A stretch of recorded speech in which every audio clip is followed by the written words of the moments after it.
அஸ்ஸலாமு அலைக்கும். இன்றைக்கி என்ன பார்க்க போகிறோண்டா, மல்லி சாதம் எப்படி செய்கிறதுன்னு பார்க்கலாம் வாங்க. இன்றைக்கி மல்லி சாதம் செய்ய போகிறேன். அதுக்கு அரை கட்டு மல்லி கட் பண்ணி எடுத்துக்கலாம். இப்போ எண்ணெய் ஊற்றிக்கலாம்.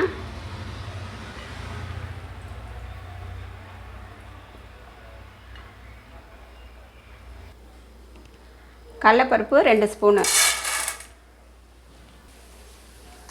2 பச்சை மிளகா, மல்லியை போட்டுடலாம்.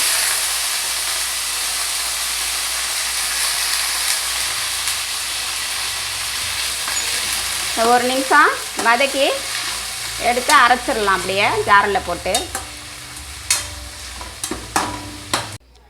இதை அரைச்சி எடுத்துக்கிடலாம். இப்போ கடாய் வச்சுக்கிட்டேன், தாளிக்க போகிறேன். எண்ணெய் ஊற்றிக்கலாம். கொஞ்சம் கடுகு போட்டுக்கிறேன். காஞ்ச மிளகா 2, கருவேப்பிலை கொஞ்சம்,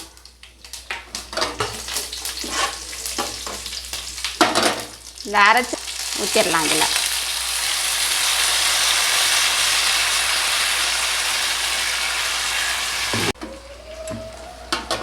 மிக்ஸி ஜாரை கழுவி கொஞ்சம் தண்ணி ஊற்றிக்கிறேன்.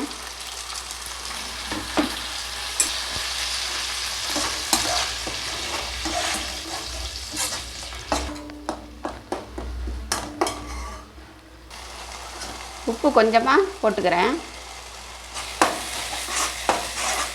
ஒரு 2 நிமிஷம் அப்படியே இருக்கட்டும். இல்லை இந்த பச்சை வாசம் போகலையும் ஒரு 2 நிமிஷம் இருக்கட்டும், வதக்கிடலாம். சாதம் ஒரு பவுல் எடுத்திருக்கேன், அதை போட்டுக்கலாம். அதில்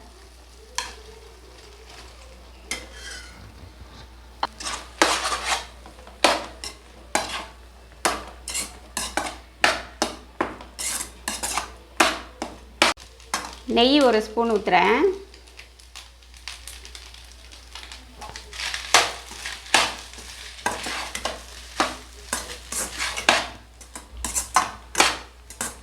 மல்லி சாதம் ரெடி ஆயிடுச்சு. மல்லி சாதம் ரெடி ஆயிடுச்சு. இது குழந்தைங்களுக்கு ஸ்கூலுக்கு செய்கிறதுக்கு டக்குன்னு ஒரு 10 நிமிஷத்தில் செஞ்சிடலாம். இந்த சாதம் வீட்டில் நீங்களும் ட்ரை பண்ணி பாருங்கள். வீடியோ பிடிச்சிருந்தா லைக் பண்ணுங்கள், ஷேர் பண்ணுங்கள்.